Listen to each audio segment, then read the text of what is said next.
77 সালে জিয়াউর রহমান সাহেব মুক্তিযোদ্ধাদের কোটা বাতিল করে দেন, যেটা আবার 97 সালে পুনর্প্রতিষ্ঠিত হয়। এই যে 20 বছরে বঞ্চিত করা, মুক্তিযোদ্ধারা তো ক্ষতিগ্রস্ত, খালি যুদ্ধে না, মানসিকভাবে নানানভাবে রাজনৈতিকভাবেও ক্ষতিগ্রস্ত 77 বা 75-এর পর। তাদেরকে ক্ষতিগ্রস্ত হিসাবে দেখতে চান না আপনারা কেন? না, আমরা তো এটা অস্বীকার করছি না যে মুক্তিযোদ্ধাদের যথাযথ সম্মান আমরা স্বাধীনতার পর থেকে 20 বছর যে তাদের বঞ্চিত করা হলো, আমি বলছি যে মুক্তিযোদ্ধাদের বা তাদের পরিবারদের যথাযথ মর্যাদা আমরা দিতে পারিনি। এখন সেই জায়গা থেকে কিন্তু আমরা বলছি যে মুক্তিযোদ্ধাদের সম্মান দেওয়ার একমাত্র বিষয় কিন্তু কোটা না, সেটা একটি বিষয় হতে পারে। এবং যখন মুক্তিযোদ্ধাদের বঞ্চিত যে করা হলো এত বছর, তার প্রেক্ষিতে কিন্তু 97 সালে আমি যতটুকু জানি যে মুক্তিযোদ্ধাদের সন্তানদের ক্ষেত্রেও এই কোটাটাকে অ্যাপ্লাই করা হলো, যেহেতু মুক্তিযোদ্ধারা মাঝখানের অনেক বছর কোটা পায়নি বা যথাযথ অ্যাপ্লাই করা হয়নি, সেজন্য তাদের সন্তানরাও পেতে পারে, এই ধরনের নিয়ম তৈরি করা হলো। পরবর্তীতে 2011 সালে মুক্তিযোদ্ধাদের নাতি অথবা তৃতীয় প্রজন্ম পর্যন্ত কিন্তু কোটাটাকে এক্সটেন্ড করা হলো।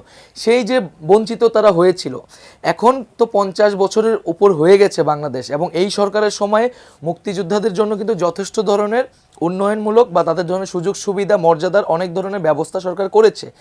তো এই যে 20 বছর বা মাঝখানে এতগুলো বছর যারা প্রাপ্য পায় নাই, সেই জায়গাটা তো পূরণ হয়ে যাওয়ার কথা। কত বছর সুবিধাটা দেওয়া উচিত আপনার, মানে আপনার সাধারণ আমাদের জিজ্ঞাসা যে এই সুবিধাটা কত, এটা কি আজীবন পাবে? এবং মুক্তিযোদ্ধারা সুবিধা পেলে তো আমাদের কোনো সমস্যা নেই।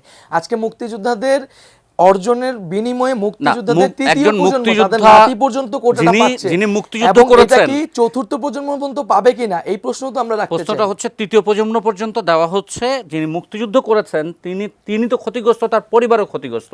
কত বছর, 30 বছর, 40 বছর, সেটা কি নাতি পর্যন্ত এখন ক্ষতিগ্রস্ত তারা, এবং নাতির পরে তার পরবর্তী প্রজন্ম কি ক্ষতিগ্রস্ত হবে? এই জন্য মুক্তিযোদ্ধাদের অর্জন, আপনাদের গাইডলাইনটা কি, কতদূর পর্যন্ত এটা দেওয়া উচিত? আমরা তো মনে করি মুক্তিযোদ্ধাদের নাতি যে বা তৃতীয় প্রজন্ম, সেই কোটাটাই অযৌক্তিক, সেটা থাকার প্রয়োজন নেই। মুক্তিযোদ্ধাদের সন্তান পর্যন্ত কোটাটা রাখা যেতে পারে, এবং সেই সংখ্যাটাও কিন্তু এখন খুবই কম, মুক্তিযোদ্ধাদের সন্তান যারা চাকরিতে অ্যাপ্লিকেবল।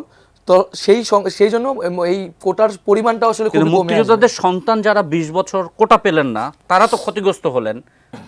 কোটা যেহেতু তুলে দিয়েছেন মুক্তিযোদ্ধাদের কোটা, এবং এই 20 বছরের ক্ষতিপূরণটা তৃতীয় প্রজন্মকে দেওয়া যায় না? মুক্তিযোদ্ধারা কোটা না পাওয়ার কারণে মুক্তিযোদ্ধাদের সন্তানদের কিন্তু দেওয়া হয়েছে। সেটা 2020 বছর যে বঞ্চনা করলেন, সেটা কিন্তু ক্ষতিপূরণ কিভাবে দেবেন? সেই জন্যই তো মুক্তিযোদ্ধাদের সন্তানদের দেওয়া হয়েছে, নাতি পর্যন্ত সেটা দেওয়া হয়েছে। এখন 54 বছর পরে কিন্তু সেটার আর যৌক্তিকতা নেই। এবং আমাদের এই আন্দোলনে কিন্তু মুক্তিযোদ্ধা পরিবারের অনেক অংশগ্রহণ করছে, এবং তারা নিজেরাই এটা বলছে। আমির রহমান পিয়াল যদি কিছু যুক্ত করেন এই পয়েন্টে, যে তারা নিজেরাই কোটা চাচ্ছে না। আমির রহমান পিয়াল না, মানে যেটা মনে হচ্ছে যে মুক্তিযোদ্ধাদের কৃতিত্ব আমরা শুধু ওই অল্প কয়েক বছরের জন্য স্বীকার করে নিব কি, মানে এনারা বুঝতেছে না যে ওই 77-97 ওই সময়টা কি দুর্বিষহ ছিল এই পরিবারগুলোর জন্য। এবং মানে এগুলা বারবার রিপিট করতে হয়, মানে লজ্জাও লাগে এদেরকে এগুলো বলতে হচ্ছে, বা এগুলো ওরা জানে না। যে যেই সময় স্থগিত করা হয়েছে ওই সময় তো অনেক মুক্তিযোদ্ধা, মানে একটা লম্বা সময় মুক্তিযোদ্ধারা চাকরি করতে পারেন, মানে তার চাকরির বয়সই চলে গেছে, ছেলে পেলে ওটাকে। এখন মুক্তিযোদ্ধাদের বয়সও তো দেখতে হবে, তাই না?